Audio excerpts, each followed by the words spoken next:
So what happened in Galwan, sir?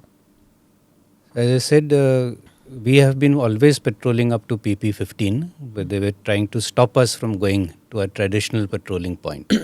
And that was totally unacceptable to us. And to stop us from coming, they had established a small outpost, you can say, just 2 tents. And we objected very vehemently to that. But This was in May 2020. It was ongoing. Ongoing, okay. It was going on. So we objected vehemently to that, but they were adamant that they would not go back. And therefore we had to be more assertive, and that is when they also came with additional strength, and the entire clash happened in that area of short of, means on our side of PP 15, but as a result we were able to make sure that they go back. So when you say we were assertive, we were vehement, what does that translate to actually? Yeah, so you see, over the years there have been many protocols which have been laid down, whether it is on Border Peace and Tranquility Agreement, the BPTA, or Protocol on Confidence Building Measures. So in all of them, there are various provisions to make sure that such clashes do not occur. For example, if 2 patrols come to face, they have to stop wherever we first see each other. And then only the leaders come up along with one buddy and negotiate at that point, and then they go back. You're not supposed to come close together. The strength of the patrols have been laid down. So that obviously if both sides are of equal strength, the chances of a clash are less. But if one side is 500 and the other side is 15, then obviously the side which is 500 feels emboldened.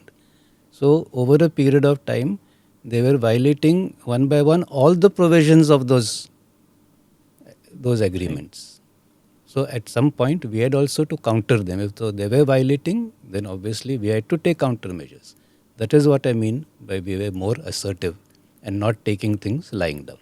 See, as per the timeline which we have, I mean, there are various timelines to this because nobody is quite sure. But in May, China transgresses in 2020. In August, India accuses China of provoking, and then subsequently several transgressions happen. And as you said, we protest, we object. Then India accuses China of provoking military tensions twice in August.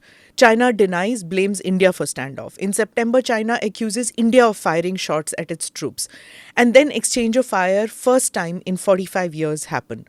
Now, you're the army chief at that time.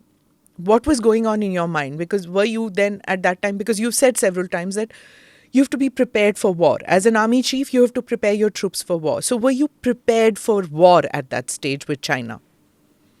See, the transgressions are not actually localized to only Eastern Ladakh. We have areas of different perceptions right from Eastern Ladakh to Arunachal.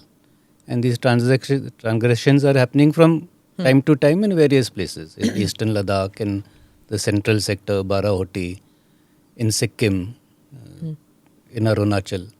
So this is something that we are always prepared to counter. But as I said, the various agreements which are in place categorically rule out the use of force or resorting to firing. But you cannot only observe one paragraph of the agreement and violate all others.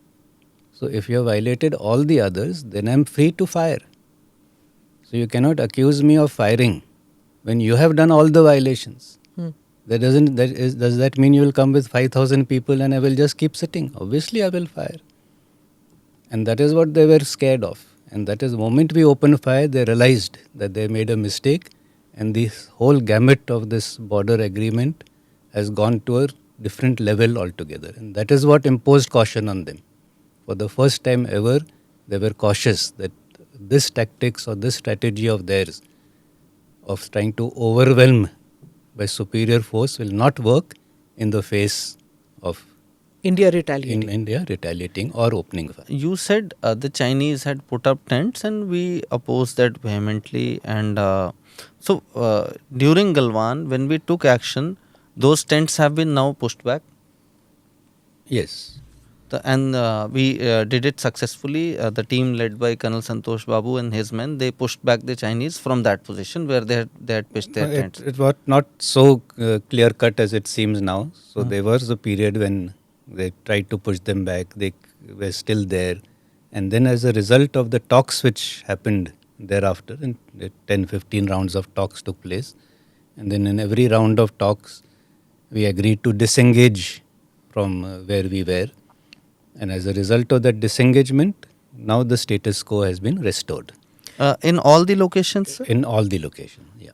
So, and can we say that the status quo which the Chinese wanted to change unilaterally post 2020, from May 2020, we have gone back to the older positions after the several round of talks which we have had. That's right. So post the several rounds of talks, the status quo as of April 2020 has been restored.